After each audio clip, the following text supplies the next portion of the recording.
approche de solution, que faire finalement pour avoir une bonne estime de soi. Mais avant tout, place à la rubrique questions de santé liées à la culture et à la religion. L'estime de soi, c'est l'opinion favorable qu'on a de soi-même. Mais cette opinion, et c'est la chose la plus importante déjà qu'il faudra retenir ici, est basée sur la connaissance que l'on a de ses qualités, de ses vertus, des dons qui nous ont été donc donnés par Dieu ou par la nature, et naturellement des connaissances que nous avons donc acquises par l'apprentissage. Toutes ces choses constituent en fait l'estime que je vais avoir de moi-même. Donc à partir de ces différents éléments sur lesquels nous venons donc de parler, s'il se trouve qu'un élément ne tient plus, un élément ne m'inspire plus confiance, alors je vais perdre confiance en moi-même. Et on dira alors que je suis en train de perdre de l'estime en ma propre personne.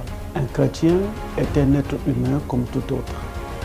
Et donc en tant qu'être humain, il peut être confronté à des situations de la vie qui peuvent lui faire perdre confiance en lui-même, malgré le fait qu'il a Dieu. Parce que l'estime de soi, ce n'est pas ici d'abord la confiance que nous avons en Dieu, mais c'est la confiance que nous avons en nous-mêmes, en notre propre personne, dans les capacités que le Seigneur, notre Dieu, nous aurait donc accordées. Alors, le fait qu'un enfant de Dieu soit en contact avec des chocs permanents, donc des échecs à répétition, par exemple dans le cadre des examens ou des affaires de la vie, le fait qu'un enfant de Dieu puisse souffrir du regard malveillant des autres, donc on le méprise, on le juge négativement, on envoie contre lui des petits mots qui sont très péjoratifs, qui sont vraiment dégradants. Ces différentes choses peuvent faire perdre de l'estime à quelqu'un.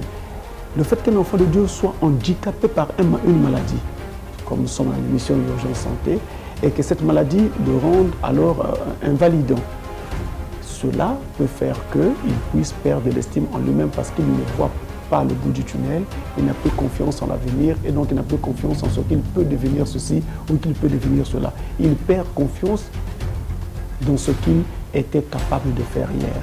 Parce qu'aujourd'hui, il ne peut plus le faire à cause d'une maladie qui serait donc en train de le cisailler. Alors, vous voyez, il y a comme ça autant de choses qui peuvent faire que quelqu'un puisse perdre confiance en lui-même, qu'il puisse manquer d'estime en lui-même, parce qu'il se retrouve confronté à certaines situations qui l'empêchent de s'exprimer librement. Et ces différentes choses, si on les a cernées et si on essaye de ne pas trop y prêter attention, alors de les regarder comme il faut, en prenant le bon côté de chaque chose, on peut alors garder de l'estime pour soi-même.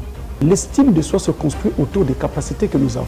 Or, Dieu a reparti à chaque être humain sur la terre, à tous les êtres humains sur la terre, des capacités particulières. Chacun donc de nous est doté de capacités qui nous permettent et nous permettront alors de nous affirmer dans la vie. Donc, si il perd de l'estime en lui-même, il est tenté de perdre confiance en Dieu, le Dieu qui l'a créé et qui l'a doté des capacités comme il en a donné à tous les autres. Et c'est ça qui n'est pas bien. Mais par contre, s'il se retrouve dans une situation où il n'a plus confiance en lui-même, il n'a plus confiance en l'avenir, il n'a plus confiance au fait qu'il peut s'épanouir et se développer dans la vie, parce qu'il est malade, ou parce qu'il se retrouve confronté à des échecs permanents, ce sont des choses qui, alors on va dire, ne dépendent pas toujours forcément de lui, mais dépendent de certains aspects de la vie qui nous échappent.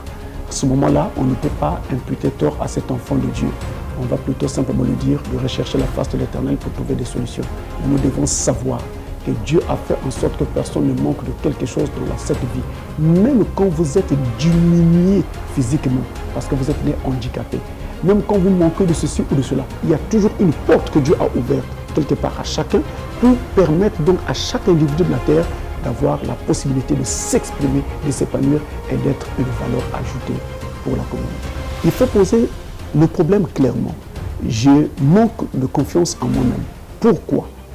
Pour déceler la raison pour laquelle il y a ce manque de confiance. Peut-être parce qu'on m'injurie tout le temps, peut-être parce que les gens posent sur moi un regard qui est toujours négatif, peut-être parce que j'estime que j'ai moins de capacités que mes confrères, peut-être parce que je trouve que je n'ai pas souvent une communion très importante avec Dieu, peut-être parce que je n'ai pas beaucoup appris, je ne suis pas suffisamment diplômé et autres. Donc, si on a posé le diagnostic comme il faut, alors on peut maintenant trouver le remède à appliquer, un peu comme cela se fait en médecine.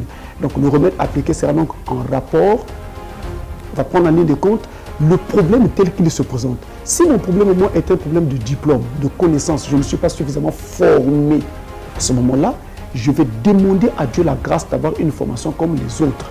Donc, que moi aussi, je puisse être formé pour pouvoir justement m'affirmer dans la vie. Mais si c'est un problème relationnel, un problème avec mes confrères, avec ma famille ou mes amis qui posent sur moi un regard un peu toujours négatif, il faut que je me pose la question, pourquoi les gens me regardent toujours négativement? Pourquoi les gens me jugent toujours négativement? C'est peut-être à cause d'une parole que j'ai l'habitude de prononcer, c'est peut-être à cause d'une attitude que j'affiche souvent, alors il me suffira déjà de corriger ces aspects pour que les choses s'arrangent. Et donc, je pourrais naturellement faire intervenir Dieu en demandant son secours et son aide, mais une prière se doit d'être précise. Donc, il me faut prier en tenant compte de l'aspect qui concerne mon problème pour le présenter à Dieu et demander son aide sur cet aspect. C'est un problème qui est récurrent, surtout dans notre société africaine où règne fortement la sorcellerie, qui est également, on doit le dire, l'une des raisons pour lesquelles les gens connaissent beaucoup d'échecs, beaucoup de vicissitudes dans la vie et donc sont permanemment en face des chocs qui font qu'ils perdent confiance en eux-mêmes et en l'avenir et même en Dieu. Donc c'est un problème qui est vraiment récurrent. Mais je voudrais rappeler ici quelque chose que Salomon a dit dans les Proverbes, que même pour un chien, tant qu'il n'est pas encore mort, il existe encore un espoir. Alors, comme pour une forte raison pour un être humain.